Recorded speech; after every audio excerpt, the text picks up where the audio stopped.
오늘로써 15장을 마무리합니다. 15장은 예수님께서 그 유명한 포도나무와 가지의 비유로 시작하십니다.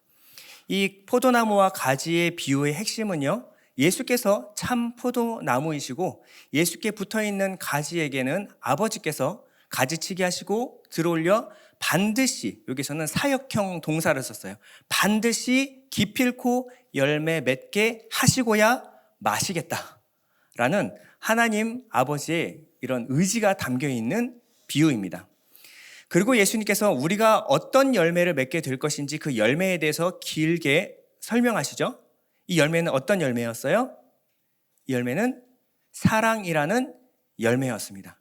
이 사랑은 우리가 생각하는 그 사랑이 아니라 예수께서 우리를 사랑하신 바로 그 사랑이었습니다.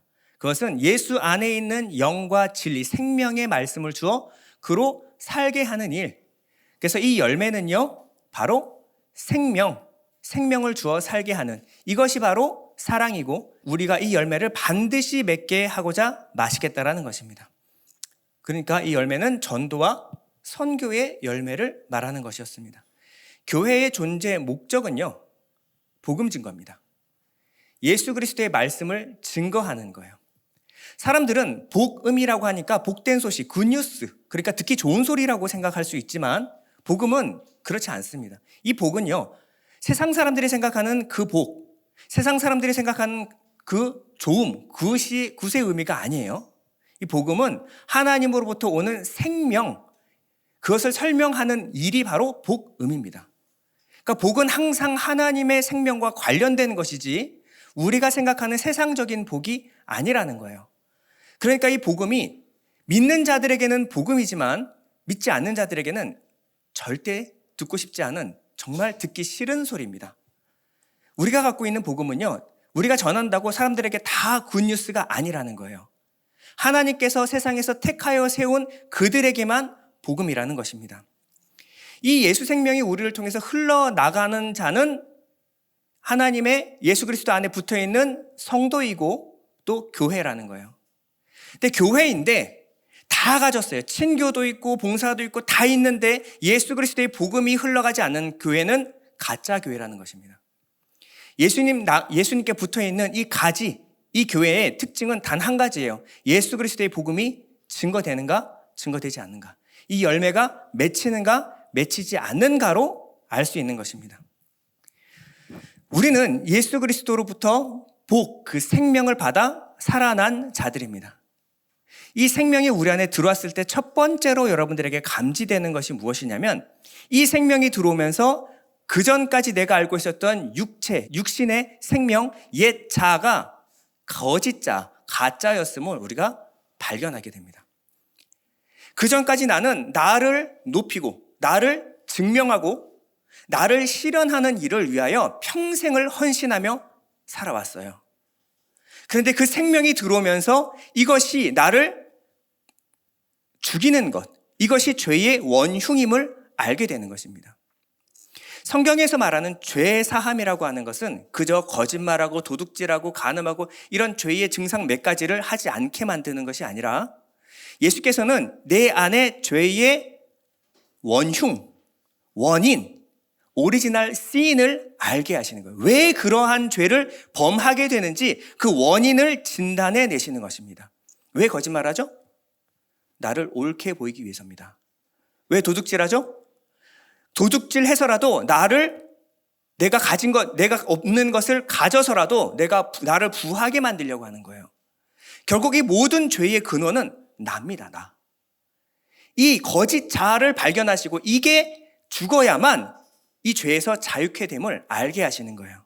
하나님의 통치가 내 안에서 실현되는 것이 어떻게 이루어지냐면 에베소서 2장 16절인데요. 십자가로 이 둘을 한 몸으로 하나님과 화목하게 하려 하심이라. 원수된 것을 십자가로 소멸하시고 하나님과 원수되었던 것이 바로 무엇입니까?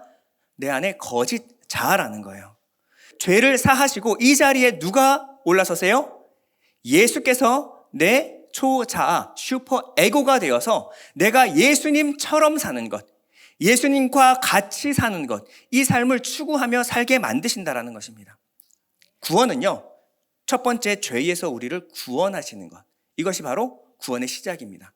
이 죄는요, 다른 몇 가지 증상이 아니라 내 안에 있던 옛 자아, 나를 섬기고 나를 숭배하던 이 자아 숭배에서 나를 건져내시는 거예요. 두 번째, 이것으로 끝나는 것이 아니라 예수께서 나의 주님이 되어주시는 것입니다. 이 주님은요, 임금도 있고 주인도 있지만 머리라는 거예요. 우리의 마음과 생각을 주장하시는 분. 예전에는 세상에서 높임받고 인정받고 부하게 되는 것이 내 소원이었다라고 한다면 이제는 예수님과 같이 사는 것이 내 소원이 되는 것입니다.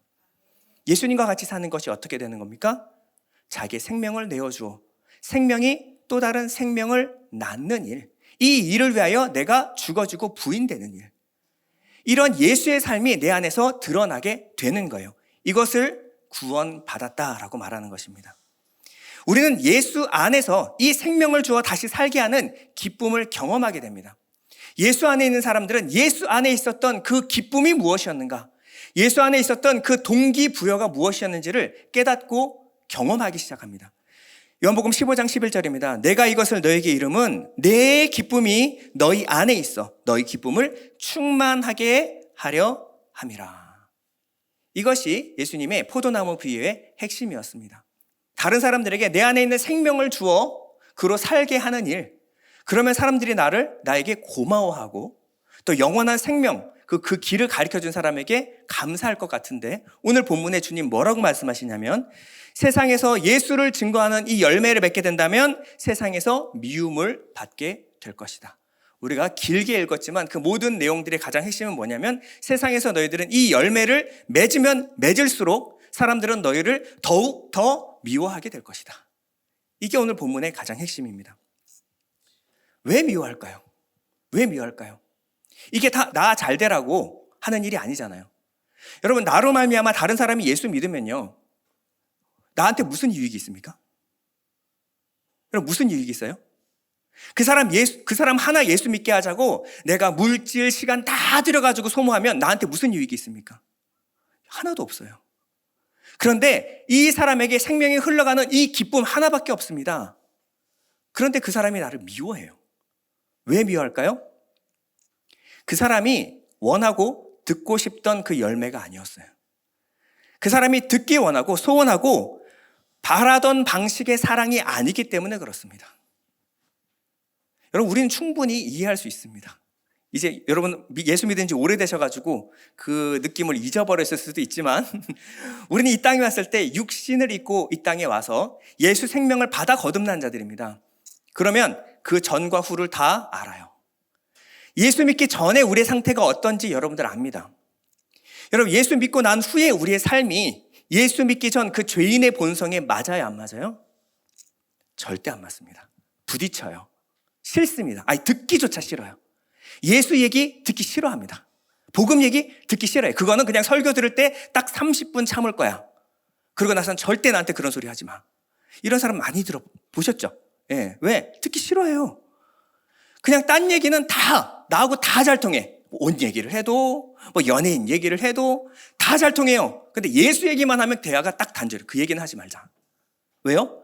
딱 듣기 싫어요. 죄인의 본성과 부딪힙니다. 왜 그럴까요?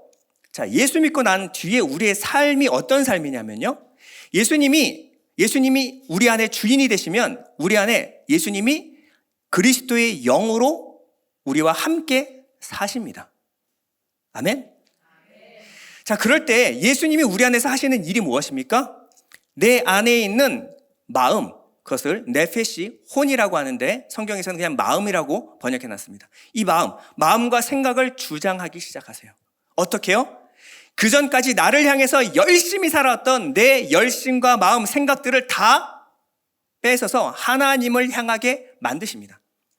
하나님을 사랑하고 하나님을 위하여 살게 만드세요. 이 과정 가운데 어떤 일이 일어나요? 우리 안에서 전쟁이 일어납니다. 전쟁이 일어나요. 예수 믿으면 결과적으로 행복합니다. 그러나 예수 믿고 행복해지기까지 우리는 무엇을 경험해야 되냐면 죄와 피 흘리기까지 싸우는 전쟁을 살아야 돼요. 바울은 이런 고백을 하죠. 내 속사람으로는 하나님의 법을 즐거워하되 내 지체 속에서 다른 한 법이 내 마음의 법과 어떻게 된다고요? 싸워 내 지체 속에 있는 죄의 법으로 나를 사로잡는 것을 보는도다. 이걸 봐요.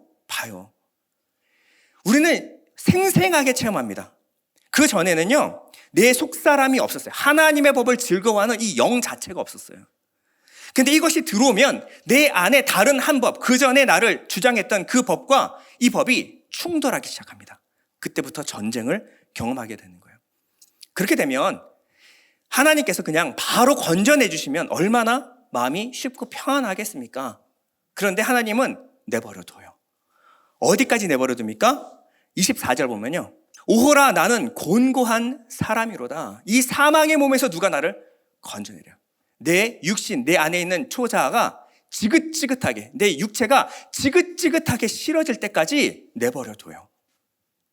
이 전쟁을 통해서 우리는 여기까지 내려갑니다. 이것을 예수님이 복 있는 사람, 산상순에서 말씀하셨죠. 복 있는 사람의 상태가 어떤 상태예요? 심령이 가난한 거예요. 파산났다는, 파산, 부도 났어요. 내 안에 선한 것이 하나도 없습니다. 지긋지긋하게 나한테 신물이 나는 상태. 이것이 뭐냐면 심령이 가난한 상태예요. 그 다음에 따르는 것이 애통하는 거예요. 그 다음에는 의에 줄이고 목이 마르게 됩니다. 이 상태까지 우리를 내버려 두신다는 거예요. 예수께서 나를 도와주시지 않으면 단 하루도 살 수 없다. 내 욕심, 내 안에 있는 마음의 원함을 따라 살았다가는 나는 또다시 죄의 길로 들어설 수밖에 없다. 이 상태를 적나라하게 드러내십니다. 제가 이런 얘기를 하면요, 생명이 없는 사람들은 도대체가 무슨 얘기를 하는 거냐? 도대체 저게 무슨 얘기를 하는 거야? 라고 하실 거예요.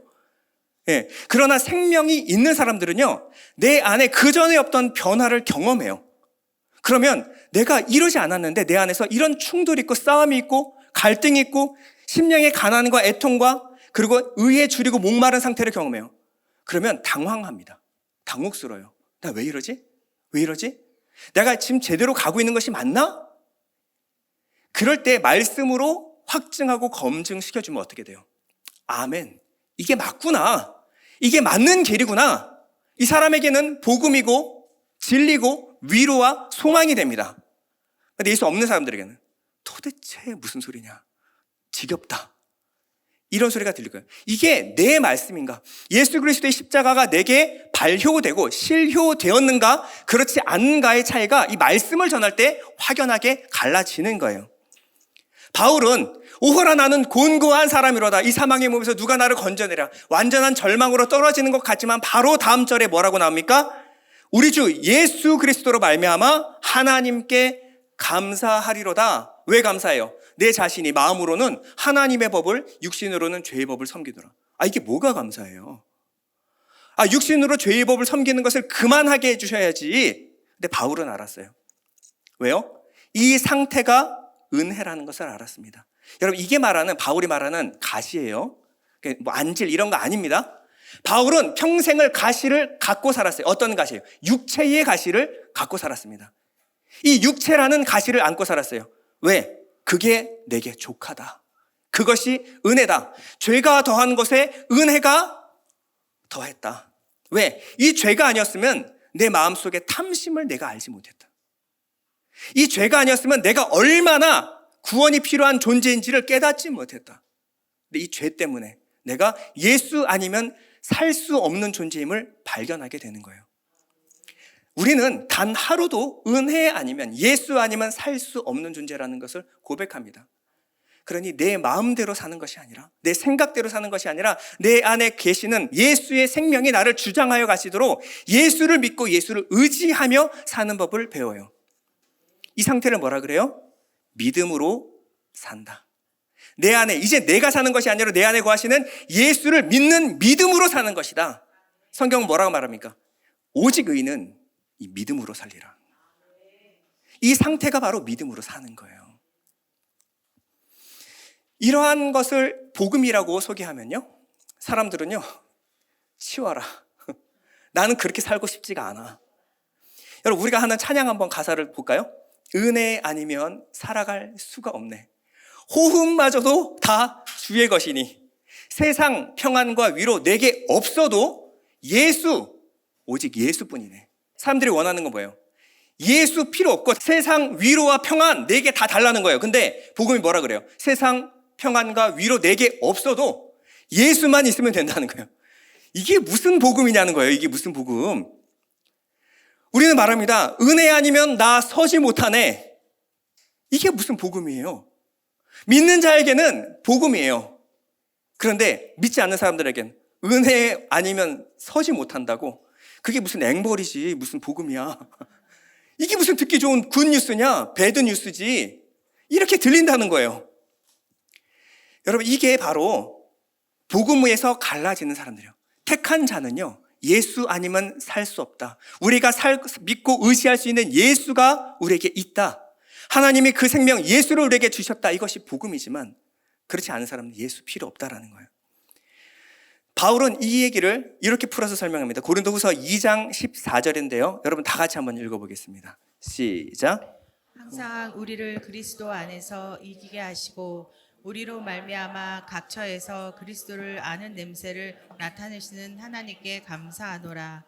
우리는 구원받은 자들에게나 망하는 자들에게나 하나님 앞에서 그리스도의 향기니 이 사람에게는 사망으로부터 사망에 이르는 냄새요, 저 사람에게는 생명으로부터 생명에 이르는 냄새라. 누가 이 일을 감당하리요?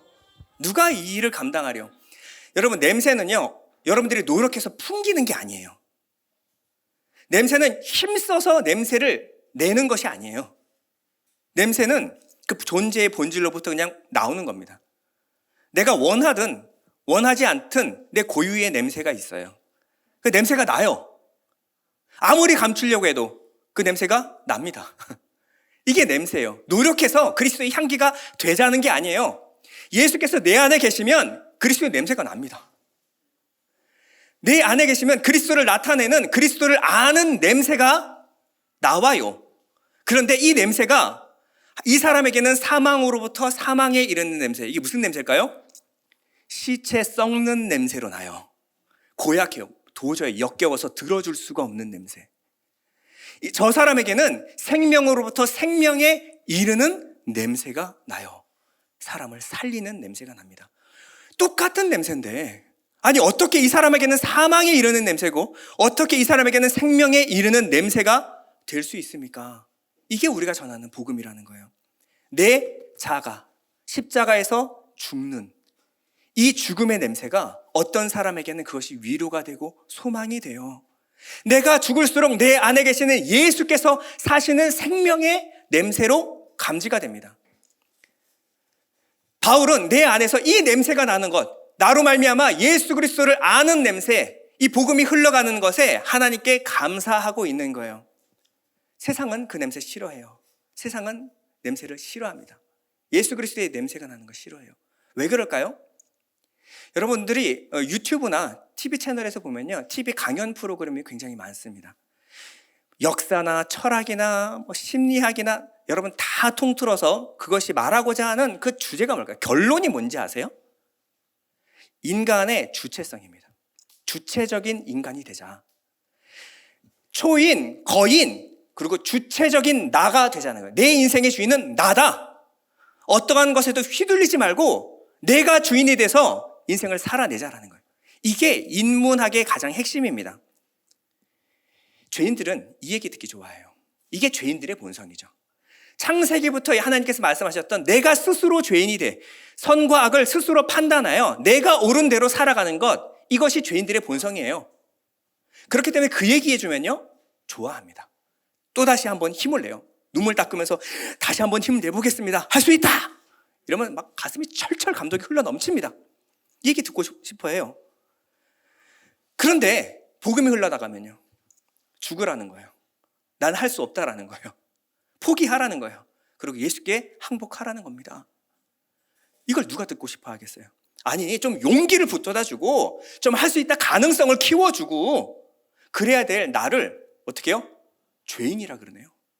가능성이 없다 그러네요. 완전히 타락한 토탈 디프라비티, 전혀 가능성조차 없는, 그렇게 나를 고발하면요 TV에서 사람들이 뭐 집어던지고 난리 납니다. 뭐 하는 거냐고. 지금 나는 위로받으러 왔지, 힘을 얻으려고 왔지, 지금 뭐 하는 거냐, 시체 썩는 냄새에 불과한 거예요. 그럼 복음이 모든 사람에게 듣기 좋은 게 아니라는 거예요. 여러분 주변 사람들에게 이 그리스도를 아는 냄새를 풍기면서 살아가는 삶은요, 결코 만만한 인생이 아닙니다. 결코 쉬운 인생이 아니에요. 그런데 여러분들이 선택이 없어요.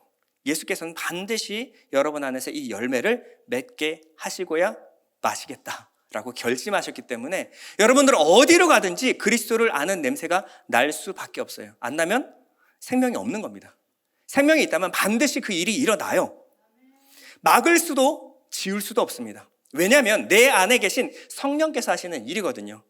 오늘 본문 26절에서 27절 보면 내가 아버지께로부터 너에게 보낼 보혜사 곧 아버지께로부터 나오시는 진리의 성령이 오실 때에 그가 뭐 한다고요? 나를 증언할 것이요. 예수 그리스도를 아는 냄새를 풍긴다라는 거예요. 그리고 너희도 처음부터 나와 함께 있었으므로 증언하느니라. 그냥 계속 같이 있었다라는 얘기가 아니에요. 제자들이니까 뭐 같이 있었다 이런 얘기가 아니에요. 예수님 지금 앞에 뭐 강조하셨어요?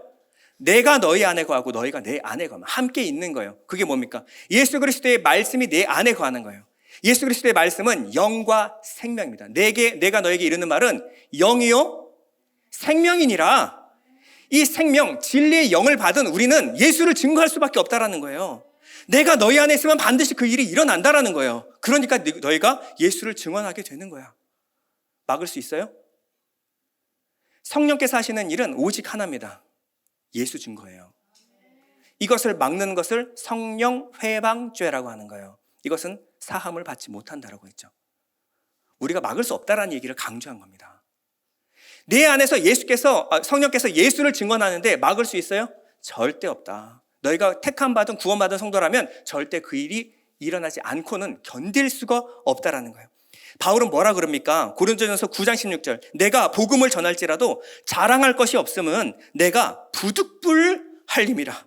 만일 복음을 전하지 아니하면 내게 화가 있을 것이미로다. 이 부득불은요 아난케라는 말인데 운명적으로 무슨 그리스도 예수 믿는 사람이 운명 얘기를 하고 있어요. 무슨 얘기냐면 본질적으로 내 존재 자체가 그렇게 태어났어. 내가 복음을 증거하는 게 너희들한테 뭐 자랑할 게 아니야. 예수 믿으면 다 나처럼 되는 거야. 나처럼 복음을 위해서 목숨 걸고 내 목숨조차 전혀 귀한 것으로 여기지 않는 삶을 살게 된다. 그게 자랑할 게 없어. 너희들도 다 나와 같이 되기를 원하노라. 이렇게 살게 되는 거예요. 그러면 이 복음을 증거하는 사람을 핍박하는 사람들이 누굴까요? 구체적으로 주님께서 말씀해 주셨습니다. 힌트를 주셨어요. 그것이 16장인데요. 16장 1절에서 3절 내가 이것을 너에게 이름은 너희로 실족하지 않게 하려 함이니 사람들이 너희를 뭐 한다고요? 출교. 잘 보세요. 여기 출교 할 뿐 아니라 때가 이르면 물은 너희를 죽이는 자가 생각하기를 뭐라고 생각하는지 이것이 하나님을 섬기는 일이라 하리라. 그들이 이러한 일을 할 것은 아버지와 나를 알지 못함이라. 자, 그러면 이 핍박하는 사람들이요 하나님을 아는 사람들이에요, 모르는 사람이에요? 아는 사람이죠. 이것이 하나님을 섬기기 위해서 뭐 하냐면 이 그리스도인들을 출교시키고 죽인다라는 거예요. 누가 그랬죠? 바울 되기 전 사울이었을 때 자기 목숨 걸고 쫓아가서 출교시키고 죽였습니다. 누구예요? 유대인들, 율법학자, 바리새인들입니다. 이들이 이러한 일을 한다라는 거예요. 왜 이런 일을 할까요? 왜 이런 일을 할까요? 여러분 사람들은요 다른 건 다 참을 수 있어요. 다 참을 수 있는데 단 한 가지는 절대 못 참는 게 있어요. 우리나라는 부모님 욕하는 거. 왜 그럴까요? 왜 그게 화가 나죠? 내가 평생을 걸고 옳다 믿어왔던 것이 틀렸다라고 하는 순간 참기 힘듦을 경험합니다. 다른 건 다 참아요. 내가 틀렸다 돌아보고 나면 아유 그러네 내가 잘못한 게 있네 다 인정해도 내가 옳은데 내가 평생을 걸고 이것이 옳다라고 믿었던 것이 틀렸다라고 말하면 참을 수가 없습니다. 그냥 그걸 부정하는 게 아니라 내 인생 전체를 부정하는 거예요. 그러니까 참을 수가 없는 겁니다. 예수님이 오셔서 어떠한 일을 행했냐면 그들은 평생을 걸고 율법을 읽고 깨닫고 가르치고 지켜 행하던 사람들이었어요. 근데 예수님 뭐라 그랬어요? 너희가 알고 있는 율법 다 잘못 알고 있다. 너희가 가르치는 율법 가르침 다 잘못됐고 너희가 행하는 율법의 행함 다 잘못됐어. 하나님 앞에 전혀 카운트되지 않아. 참을 수가 없는 거예요. 딴 건 다 참아도 이거는 참을 수가 없는 겁니다. 그래서 예수님을 출교시키고 죽인 거예요. 예수님을 따르는 제자들은 결국 이 일하다가 스데반이 왜 죽였죠? 왜 죽었죠? 성전, 너희들이 생각하는 이 성전 아니야. 너희가 죽인 바로 예수, 그 예수가 바로 성전이다. 그랬더니 어떻게 돌을 던져서 죽이는 거예요.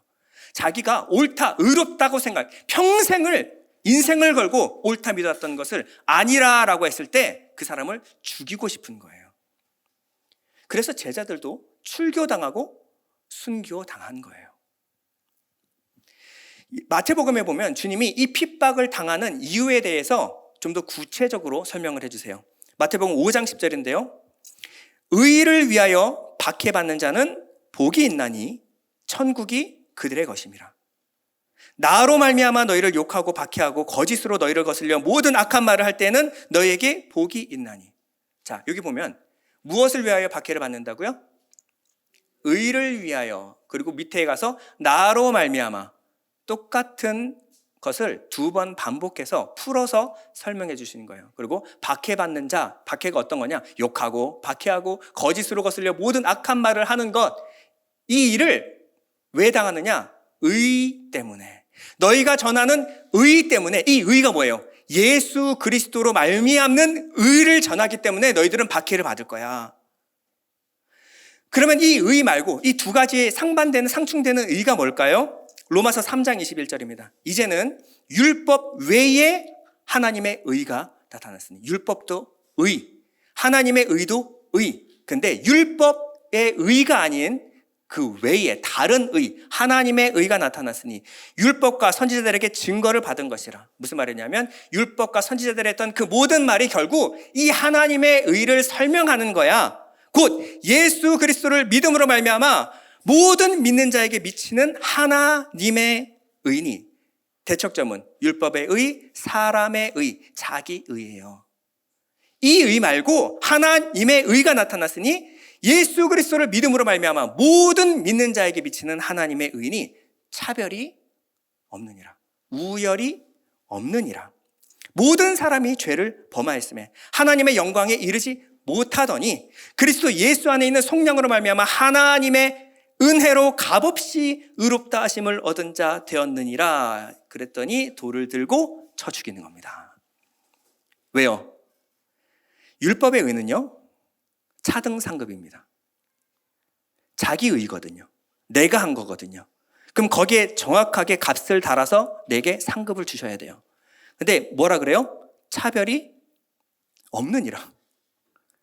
그럼 어떻게 얻는 거예요? 은혜로 값없이 의롭다 하심을 얻은 자 되었느니라. 그러니까 미쳐버리는 거예요. 평생을 상급 쌓으면서 살았는데 차별이 없다고? 아니, 은혜로 값없이 의롭다 하심을 얻었다고? 그럼 내가 지금까지 한 건 다 뭐야? 그러니 화를 참지 못하는 것입니다. 고린도서 1장 23절 이렇게 말합니다. 우리는 십자가에 못 박힌 예수 그리스도를 전하니 유대인에게는 거리끼는 것이요, 넘어지게 하는 거라는 거예요. 이방인에게는 미련하는 것이로되. 야, 자아를 키워줘야지, 주체적인 나로 만들어줘야지. 그런데 내가 죽어야 된다고? 미련하는 것이로되. 오직 부르심을 받은 자들에게는 유대인이나 헬라인이나 그리스도는 하나님의 능력이요 하나님의 지혜니라. 어떠한 나의 노력도 열심도 공로도 카운트되지 않는다. 오직 예수께서 하신 그 의를 붙들어라. 내 안에서 의로운 행위가 나온다면 내 안에 거하시는, 내 안에서 이제 사시는 예수께서 사시는 것이다. 이 하나님의 의밖에 없다라는 거예요. 그러니까 우리 기독교에서 말하는 의와 다른 모든 종교, 아니 불신자까지 포함해서 세상 사람들이 생각하는 선, 의는 다른 것입니다. 그럼 세상 사람들이 말하는 선과 의가 뭘까요? 어떤 게 있어요, 대표적으로? 여러분, 이분은 다 아실 거예요. 마더 테레사 아시죠? 이분은 평생을 인도의 빈민들과 가난한 병자들을 위해서 자기 인생을 헌신하여 사신 분입니다. 훌륭하신 분이에요. 사람들은 이 마더 테레사를 뭐라 그러냐면 의의 어머니라고 하고요, 콜카타의 성녀라고까지 합니다. 성녀, 의로움의 상징이라는 거예요. 세상은 마더 테레사를 어떻게 했어요? 이 의를 위하여 살았더니 핍박했습니까? 노벨 평화상을 줬어요. 사람들이 다 박수치고 봐라, 우리가 본받고 살아야 될 모습이 바로 이거다라고 본으로 새겨줬습니다. 사람들은 박수쳤어요.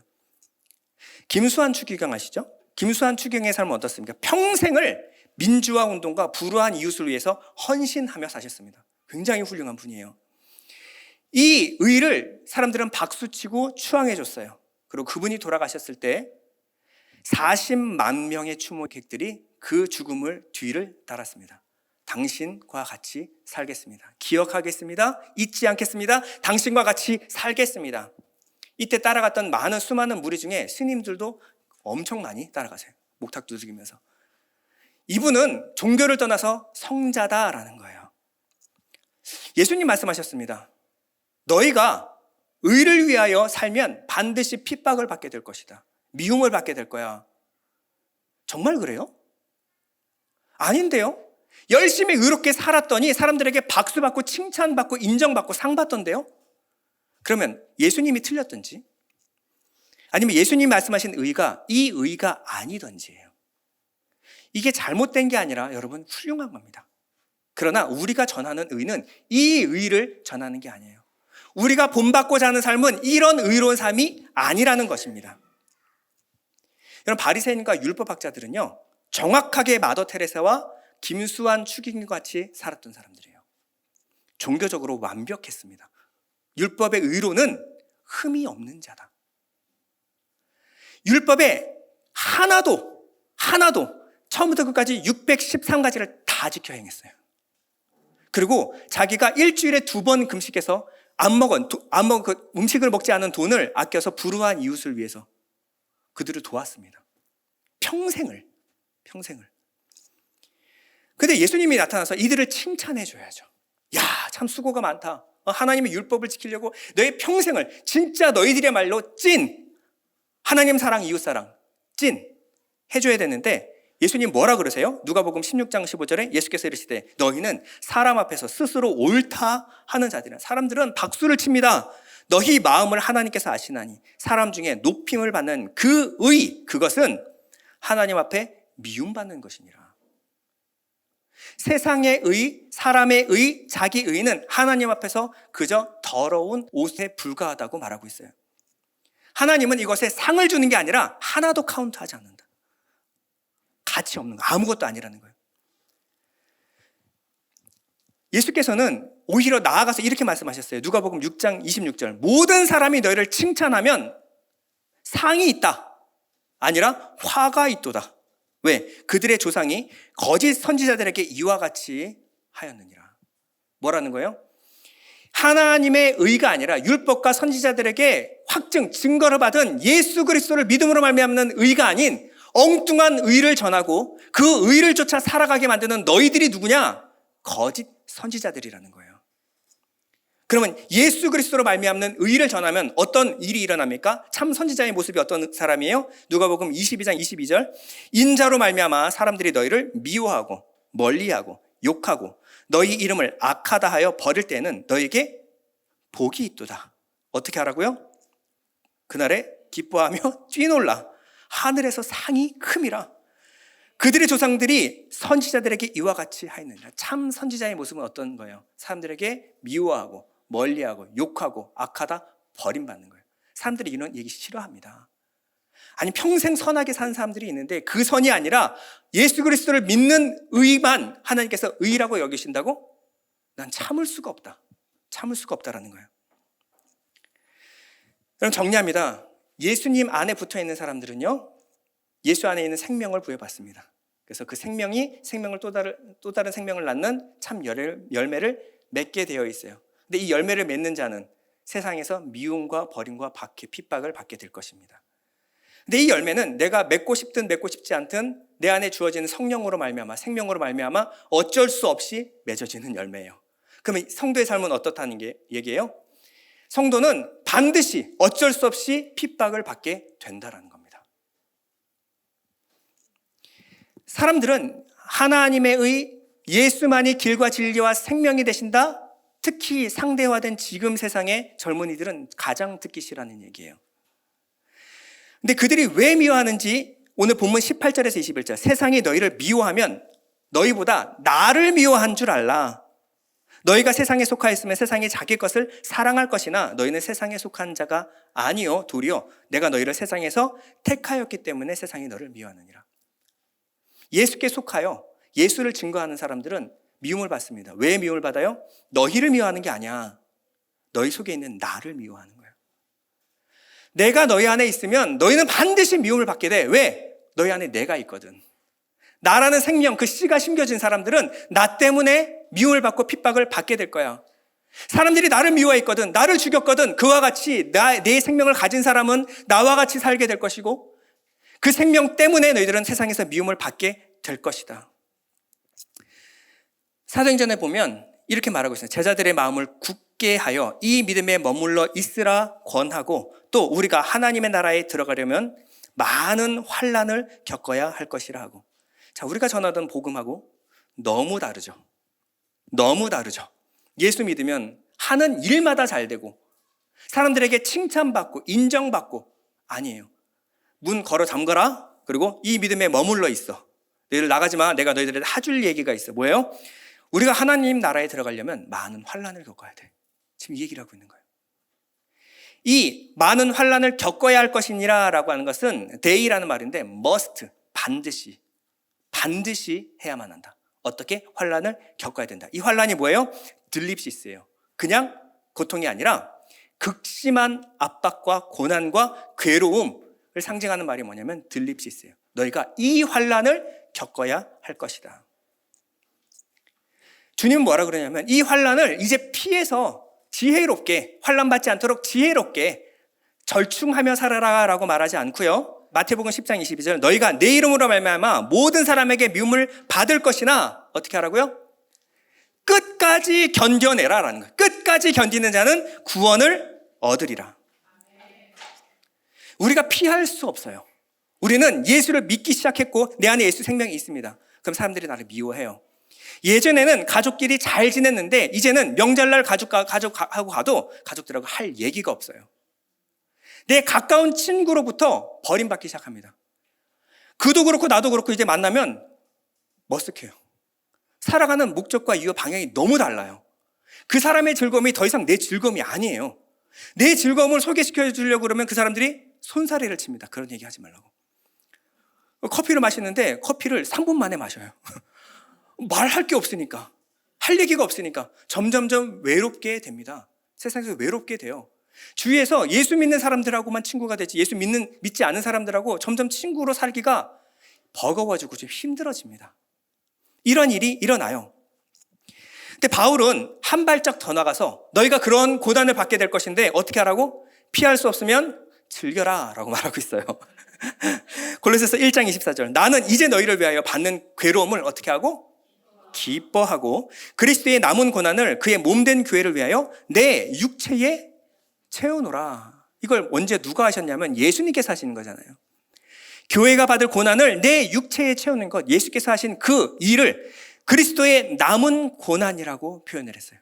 그것을 내 육체에 채운다. 이러한 고난을 받을 때 나는 기뻐한다라는 거예요. 기뻐한다라는 거예요. 왜 그럴까요? 내 안에 예수 생명이 있다라는 증거니까요. 내가 예수로 말미암아 핍박받는 일이 일어납니다. 왜요? 내 안에 예수 생명이 있으니까. 핍박을 받을 때마다 내 안에 있는 예수 생명이 확실하게 드러나요. 나 구원받았구나. 내 안에 생명이 있구나. 내가 또 이 얘기를 해서 사람들하고 또 분쟁을 만들었네. 왜? 어쩔 수 없지 뭐. 내 안에 성령께서 예수를 증거하시는데 어떻게 하겠어. 점점 시간이 지날수록 그 일이 일어날 때 기뻐하게 된다는 거예요. 베드로전서 4장 12절에 이렇게 말합니다. 사랑하는 자들아, 너희를 연단하려고 오는 불시험을 이상한 일 당하는 것 같이 여기지 말고 오히려 너희가 그리스도의 고난에 참여하는 것으로 즐거워하라. 이는 그의 영광을 나타내실 때 너희로 즐거워하고 기뻐하게 하려 함이라. 너희가 그리스도의 이름으로 치욕을 당하면 복 있는 자로다. 영광의 영 곧 하나님의 영이 너희 위에 계심이라. 왜 즐거워하라고요? 영광의 영 곧 하나님의 영이 너희 위에 계심이라. 사람에게는 핍박을 당하나 담대하라. 내가 세상을 이기었노라. 내 안에 하나님의 영이 계신다. 이것이 증거되는, 증명되는 일이기 때문에 기뻐하라라는 겁니다. 여러분, 우리는 고난을 당하지만, 핍박을 당하지만 기뻐하는 자들입니다. 어떻게 그런 일이 있어요? 여러분, 사람한테 욕먹고 마음이 기쁘신 분. 사람들한테 매를 맞고 욕을 먹고 나서 기쁜 사람 아무도 없습니다. 근데 어떻게 기쁠까요? 비밀이 있습니다. 고린도전서 1장 3절입니다.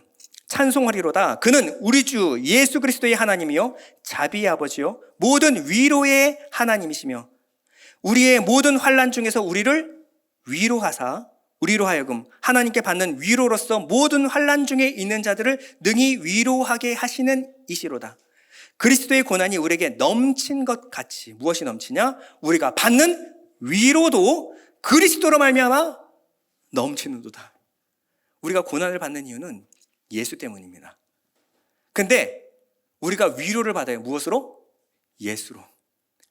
예수 때문에 고난을 받지만 고난을 받을 때마다 그 위로가 고난을 넘어서 넘치도록 우리는 위로를 경험하게 되는 거예요. 여러분, 예수를 위하여 살다가 고난, 핍박을 당한 사람들은 주님께서 반드시 주시는 게 있는데 위로입니다. 살 힘, 다시 일어날 용기를 주시는 거예요. 다시는 전하지 않고 싶은데, 다시는 안 하고 싶은데 또 그 위로를 받고 나니까 또 일어나요. 그리고 또 예수 그리스도를 증거하는 거예요. 예수를 위하여 핍박받는 것을 기쁘게 여겼다라고 말하고 있습니다. 초대교인들은 매를 맞는 것을, 채찍질 당하는 것을, 예수를 위하여 채찍질 당하는 것을 기쁘게 여겼다. 왜? 나는 이제 그리스도인이라는 확증, 내 안에 증거가 있다라는 거예요. 이 말씀을 묵상하다가 어떤 설교를 들었는데 이 영화를 예화로 설교하시는 분의 목사님 말씀을 듣고 참 많이 위로를 받았습니다. 저도 이 영화를 봤는데 여러분 혹시 보신 분 계십니까? 국가대표라는 영화인데요. 예. 스포츠 영화로는 이례없는 흥행을 세운 영화입니다. 근데 이 영화의 배경은 이렇습니다. 1996년 무주, 전라북도 무주에 그 동계올림픽 유치를 하기 위해서 무엇을 만드냐면 정식 종목 중에서 스키 점프라는 국가대표팀이 있어야 되는 거예요. 그렇지 않으면 동계올림픽을 열려고 하는데 아니 무슨 동계올림픽 그 정식 종목 국가대표도 없는 나라에 어떻게 동계올림픽 유치가 되겠어요. 그러니까 급하게 만들어내는 겁니다. 스키 점프는 사람들에게 진짜 인기가 없습니다. 위험하고요. 비인기 종목에 돈이 안 돼요. 그러니까 생계를 이것으로 유지할 수가 없어요. 특히 우리나라에서는. 그러니까 아무도 자원하는 사람이 없어요. 그럴 때 국가에서 한 사람을 보내요. 누구냐면 이 국가대표 코치로 방종삼이라는 사람을 뽑습니다. 성동일 씨가 열연을 해주셨는데 이 사람의 경력은 이렇습니다. 스키 점프 전 국가대표 선수가 아니라 어린이 스키 교실 강사예요. 어린이한테 스키 가르쳐주던 강사를 뽑았어요. 그것도 이제 은퇴해서 전 어린이 스키 교실 강사 방종삼, 너가 스키 점프 코치 가르치라는 거예요. 자기도 못하는데. 근데 이 사람을 통해서 이 국가대표를 일단 만들어만 놓으면 되니까 일단 이렇게 못해도 돼요. 상관없어. 어쨌든 있으면 되니까. 사람들을 쫓아다니면서 적합한 사람을 뽑는데 어머니를 찾으러 온 마비라는 청년이었는데 어린 시절 국가가 미국으로 자기를 팔아먹었어요. 정확히 말하면 엄마가 판 거죠. 나이를 먹고 엄마 한번 만나고 싶다. 그래서 분노가 가득 차서 왔어요. 나를 버린 내 조국, 내 어머니, 내가 진짜 얼굴이라도 한번 보고 싶다. 그렇게 해서 왔어요. 근데 이 사람이 전 주니어 알파인 스키 미국 국가대표였거든요. 그러니까 이 사람을 무조건 섭외해야 되겠다. 그래서 지금 이 방종삼이라는 사람이 가서 너 지금 스키 점프 해볼 생각 없어? 그랬더니 나를 버린 조국을 위해서 내가 열심히 일을 해가지고 금메달을 따라고? 처음엔 절대 안 합니다. 두 번째 사람은 홍철이라는 사람인데 김동욱 씨가 연기했죠. 이 사람은 여자 없이는 하루도 살 수가 없네. 단 하루도 여자 없이 못 버티는 나이트클럽 웨이터예요. 그런데 이 사람을 국가대표로 선발합니다. 그 다음은요, 밤낮으로 숯불만 피우며 아버지가 시키는 대로만 살아왔어요. 자기 인생이라고는 하나도 없어요. 그런데 이 고깃집 아들 재복 씨, 이 사람을 너 국가대표할 생각 없니? 섭외를 합니다. 더 이상 없어요. 더 이상 없어요. 그러니까 누구를 뽑지? 그랬더니 세상에 너무 절실한 사람들 있잖아요. 가난하고 절실한 사람들을 찾아가요. 할머니와 동생을 스스로 돌봐야 돼요. 부모님이 없어요. 그러니까 자기가 할머니도 그리고 좀 모자란 동생도 돌봐야 되는 진짜 인생의 짐이 무거운 말없는 소년 칠구, 이름도 칠구예요. 그리고 칠구를 끌었더니 그 동생, 모자란 동생 봉구가 같이 끌려와요. 난 형이 하는 거든 뭐든지 할 거야. 봉구가 같이 끌려와요. 그렇게 해서 5명이 선발이 된 거예요. 여기는 대체 선수도 없어요. 총 7명 중에 2명이 대체 선수거든요. 근데 5명 끝. 더 이상 뽑을 사람이 없는 거죠. 사람들이 이걸 왜 하겠습니까? 스키 점프를 왜 하겠어요?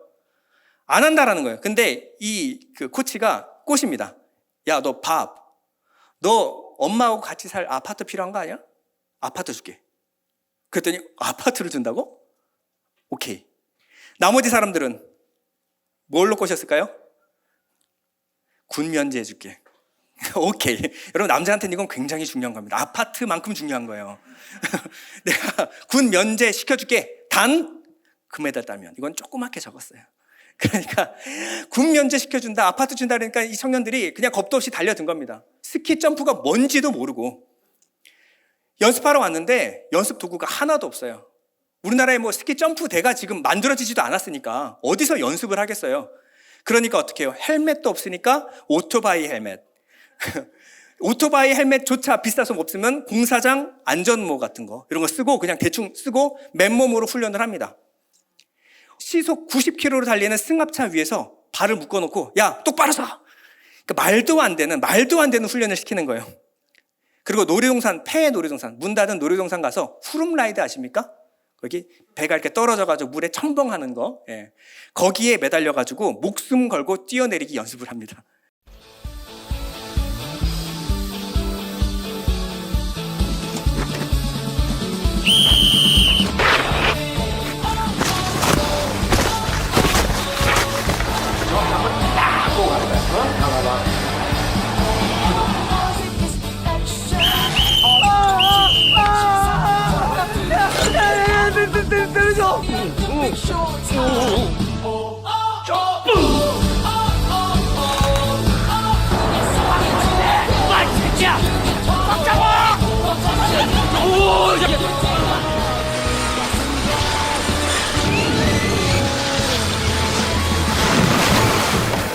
이렇게 훈련을 합니다. 말도 안 되는 거예요. 상상훈련입니다. 상상훈련.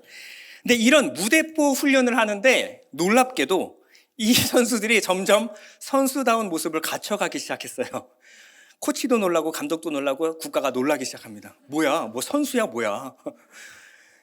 그리고 이 내려가서 점프하는 하늘을 나는 그 순간 행복을 느껴요. 그러니까 사람들이 야, 이게 아닌데 저거 어떻게 말리지? 이런 순간까지 간 거예요.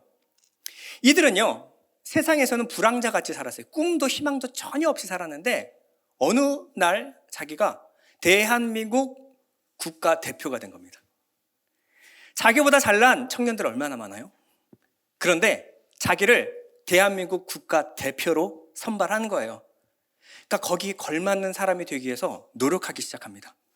비인기 종목이면 어때요? 나는 대한민국 국가대표인데 좀 열악하고 서러움 당하고 그리고 기대 없어도 가능성 없어도 나는 대한민국 국가대표야. 그래서 고된 훈련 끝나고 나서 식사를 할 때 사람들은 하나같이 얘기합니다. 왜 이래? 이래봬도 나 대한민국 국가대표야. 요 자부심, 프라이드 하나로 이 극심한 훈련에 임하더라는 거예요. 놀라운 것은요, 자기 인생 하나 책임지지 못했던, 자기 인생의 무게 하나 견뎌내지 못했던 이 불황자들이요, 대한민국이라는 이 무게가 어깨에 딱 지워지자 일어서기 시작했어요. 걷고 뛰고 기어코 하늘을 날기 시작하더라는 거예요. 아니, 어떻게 이런 일이 일어날까요? 이 사람에게는요, 나 하나의 인생은 쓰러질 수 있을지 몰라도 나로 인해서 대한민국이 수치당하는 것은 내가 볼 수가 없다라는 거예요. 나 하나 사람들에게 무시당하고 미움당하고 괜찮아. 그런 서러움은 참아낼 수 있어. 그런데 나 때문에 대한민국이 무시당하고 사람들에게 욕을 먹는 건 내가 견뎌내지 못하겠다라는 거예요. 좀 인기가 없으면 어때? 돈 좀 못 벌면 어때? 난 대한민국 국가 대표니까. 그리고 하늘을 날아오르기 시작합니다.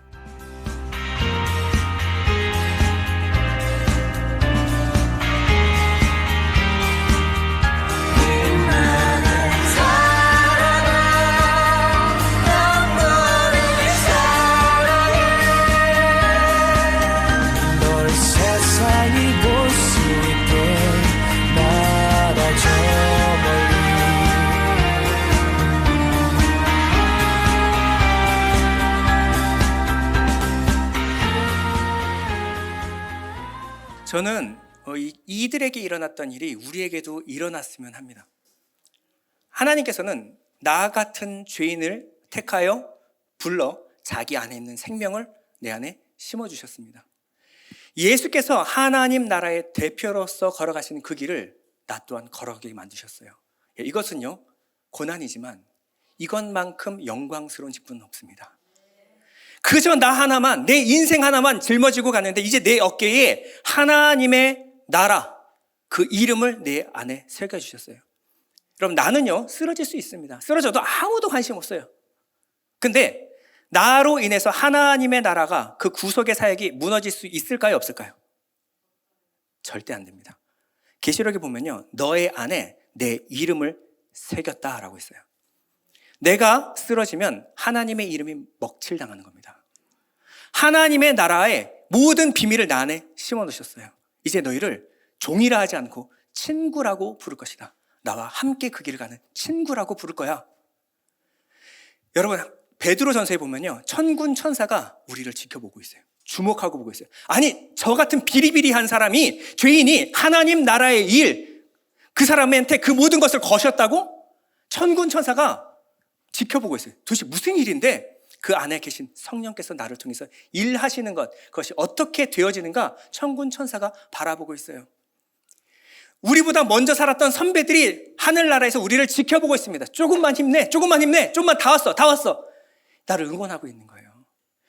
이 하나님 나라의 대표로 우리를 불러 세우셨습니다. 18절입니다. 세상이 너희를 미워하면 너희보다 먼저 나를 미워한 줄 알라. 내가 너희를 세상에서 택하였기 때문에 세상이 너를 미워하느니라. 왜요? 예수님이 나를 택하셨기 때문에. 그럼 내가 뭔데 나 같은 놈을 예수님께서 택하시냐고요. 어디 믿을 만한 구석이 있다고 나한테 이 생명 복음을 맡기시냐고요. 여러분, 이 영광스러운 직분 우리에게 맡기셨습니다. 주님 뭐라 그래요? 그가 내가 하는 일을 할 거야. 아니, 나보다 더 큰 일도 하게 될 것이다.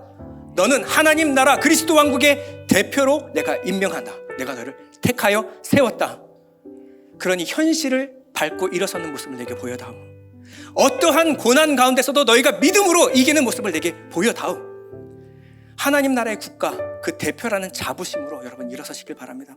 사람들이 좀 알아주지 않아도, 좀 가난하더라도 어떻습니까? 우리 안에서 일하시는 그 영광스러운 직분을 우리에게 맡겨주셨습니다. 나를 통해서 예수께서 하신 그 생명이 또 다른 생명을 살리는 일을 맡겨주셨습니다. 그러면요, 좀 고난스럽고 핍박 당해도 괜찮습니다. 괜찮아요. 왜? 내 안에 계신 그 예수께서 우리를 위로해 주시기 때문에. 여러분, 우리는 하나님 나라의 대표들입니다. 필리핀에 우리를 보내셨어요. 누구를 보낼까요? 자격 있는 사람 보낸 거 아닙니다. 예수 없으면 안 되는 사람들을 뽑으셨어요. 그리고 보내셨습니다. 여러분, 우리가 뭘 가지고 갈까요? 인형극, 미니 콘서트. 여러분, 이걸 가지고 새 사람들을 어떻게 변화시킵니까? 그걸로 변화된 사람이 어디 있어요? 근데 내가 너희를 택하여 세웠다? 가라! 그 일을 예수께서 내 안에서 하시는 거예요. 여러분, 10년 동안 많은 교회가 우리 선교단으로 세워졌습니다. 우리가 가는 곳마다 악한 권세가 입을 닫아버려요. 힘을 잃어버립니다. 마리아에게 바쳐졌던 도시인데 그리스도께 바쳐지기 시작했어요. 거기에 교회가 세워지고 많은 믿는 사람들이 위로와 힘을 얻고 격려를 얻고 일어서기 시작했습니다. 여러분, 이러한 일들이 일어날 거예요. 우리 안에서 일하시는 예수 그리스도께서 놀라운 일을 행하실 것입니다. 적의 심장부로 들어가서 타격하는 일을 우리에게 맡기셨어요. 최전방입니다. 최전방이에요. 근데요, 이 일을 하면요, 여러분들 인생에서 절대 일어나지 않았던 일들이 일어나요. 기적이 일어납니다. 왜? 하나님이 뭐든지 구하라 그랬거든요. 뭐든지. 이 열매를 맺기 위해서는 너희가 뭐든지 구하라. 내가 아버지께 구해서 줄게. 내가 약속하마. 내가 너희가 어디로 가든지 너와 함께 있으리라. 주께서 약속해 주셨습니다. 여러분, 이 말씀을 듣고 명령에 순종하여 가는 모든 걸음에 하나님께서 그 기도를 응답해 주실 줄 믿습니다. 잠시 눈을 감겠습니다.